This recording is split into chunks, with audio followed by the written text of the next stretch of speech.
আসসালামু আলাইকুম রহমতুল্লাহ। আজকে আপনাদেরকে একটি সুন্দর শোকেস দেখাবো। আমরা এই শোকেসটা ব্যবহার করেছি, দেখেন কত সুন্দর কিছু হাতল, এবং এই শোকেসটা সম্পূর্ণ মেলামাইন বোর্ডের। এবং আপনারা দেখতে পাচ্ছেন যে শোকেসটা সম্পূর্ণ ডিজাইনটা কত সুন্দর। শোকেসটা দূরে পাটটা 3 থাকে শোকেসটি, এবং নিচেও শোকেসটির যথেষ্ট জায়গা রয়েছে, যে জায়গাগুলোই অনেক কিছুই রাখতে পারবেন আপনার কাপড় চোপড় দিয়ে সবকিছু। এবং আমরা এই শোকেসটিতে পিছনে অনেকে এসেই পিছনের এটা দেখে, পিছনে কিন্তু আমরা 15 মিলি বোর্ড ব্যবহার করেছি।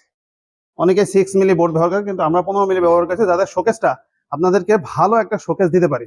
এই শোকেসটা খুবই সুন্দর হবে যদি আপনার ঘরে এই শোকেসটা থাকে, তাহলে ইনশাল্লাহ আপনার ঘরের লুকটা চেঞ্জ হয়ে যাবে। এই শোকেসটি প্রিমিয়াম ফার্নিচারের শোরুমে আছে, প্রয়োজনে স্ক্রিনে দেওয়া নাম্বারে যোগাযোগ করুন অথবা সরাসরি শোরুমটি ভিজিট করুন। ধন্যবাদ।